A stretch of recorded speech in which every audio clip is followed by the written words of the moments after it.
What's up guys, it's Chris and welcome back. Today we're going to have a look at tax. Yay, I know, exciting, but incredibly important. I had a thought about it and doing a video on tax, it dawned on me that doing just one long video of how to do tax start to finish with everything involved, it's going to be too long, it's going to be tedious, it's going to be like a 20-30 minute video, too boring.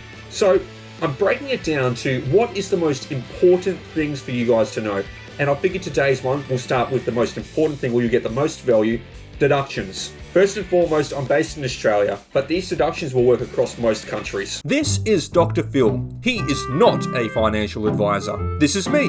Like Dr. Phil, I am also not a financial advisor. We both do not provide financial advice. This content is for education and entertainment purposes only.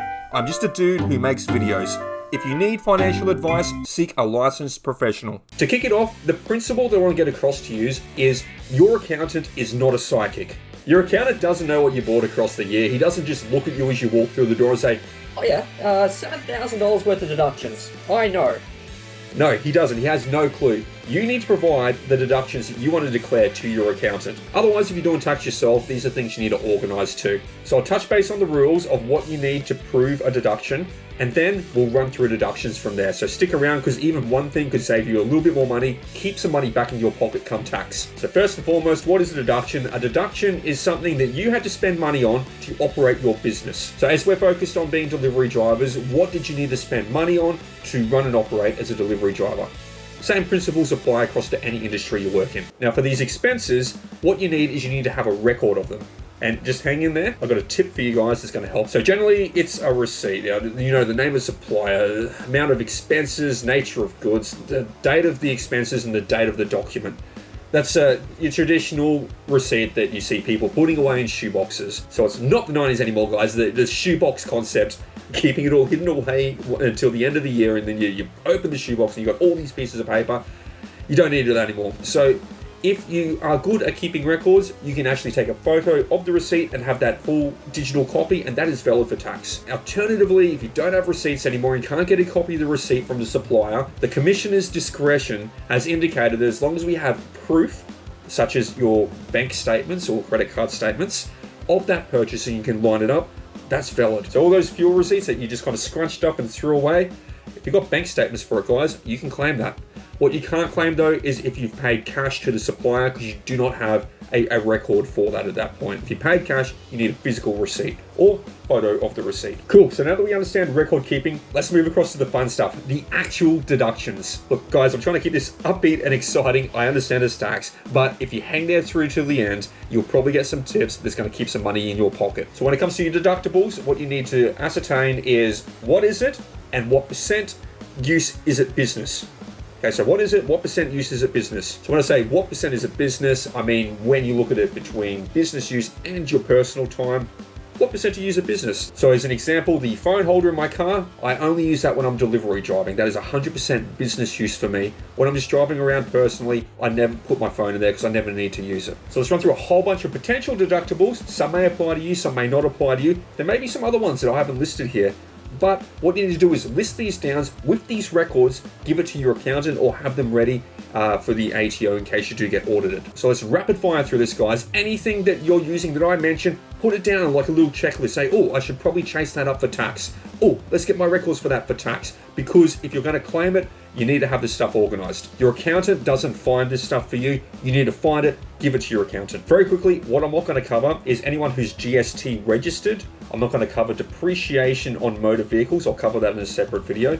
And also fuel, I'm going to cover that in a separate video with the depreciation of motor vehicle because they kind of tie in together. I will mention fuel though on the list coming up, so just make sure you get all your records and receipts for your costs together for it because it still applies. Fuel for your car, car charger, phone holder, car service. Once again, what was business use? Car insurance for your business use, renewing vehicle registration, cleaning washers or supplies to wash your vehicle, your mobile phone plan or prepaid credits, the physical cost of your phone handset, any tolls you drive through, any times you need to pay for parking. But this is not parking fines, guys. Not parking fines, just times that you pay for parking. Any repairs, mechanical or otherwise, required for your vehicle.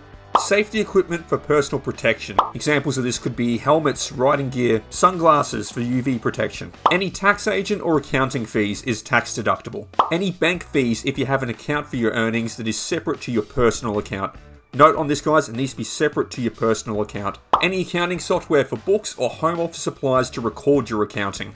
Any interest on your loan for your vehicle. Find out how much the interest you paid is. This is not the total loan repayments, just the interest for the vehicle for the financial year. Any lease payments for a vehicle. If you lease, the whole amount of the lease payments are tax deductible if it's for business use. Any music apps or streaming apps that you use to entertain yourself while you're driving for work.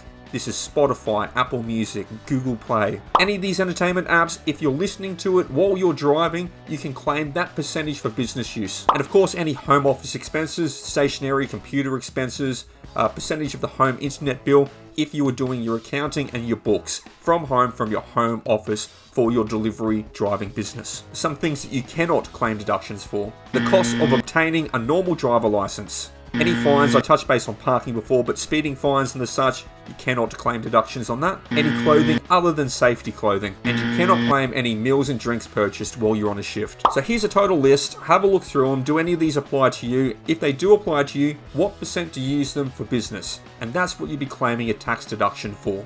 There may be other things that I haven't listed here, but run it through the test. Did I buy this to operate my business? And if so, what percentage business use was this item? Anything that you may not be entirely sure about, bring it up with your accountant, see what they think. So when it comes across to items valued under $300, guys, that's pretty straightforward. You just give that across to your accountant, they'll just write that off. Now for items valued over $300, that's when we have to look at effective life, and your accountant's going to sort this out for you, or otherwise you can jump onto the ATO's website and look at the commissioner's rulings for certain items. Effective life is essentially how long is this item expected to last, because them years that it's expected to last for is what you need to split your tax deductions across. As an example from a commissioner ruling, I think mobile phone handsets was 2 years, just off the top of my head. 2 years, so you need to split out the cost of that handset that you purchased it for across 2 years for your tax deductions. So you do half on year 1, half on year 2. Some items might have a 3-year, 4-year, so you get the total cost of the item and then split it out across them years. But your accountant will sort that out for you. Otherwise, if you're doing your own tax, that's just something you need to keep in mind. Anything over $300, check if there's a commissioner ruling for it for effective life. So guys, that's deductions in a nutshell. All you need to do is compile this all together. Just remember, when you give this to your accountant, try to keep it in like a nicely, neat, organized fashion. If you just throw random stuff at him, it's going to take him ages to figure out. And you know, I get it. It's the accountant's job to do this.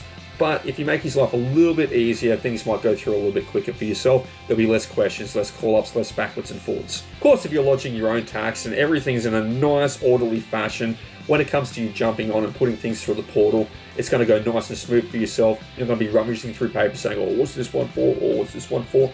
Have it all set out. Try to have everything organized for when you do the lodgement. That way it's nice, simple, and easy. But that's all for today, guys. I'm going to do some other tax videos because I can't put them all together into one. It's just too drawn out and it's boring to listen to 30 minutes of tax stuff. So make sure you smash the like and subscribe button so you don't miss any of these tips for doing your tax. Until next time, guys, peace out. This is more tax.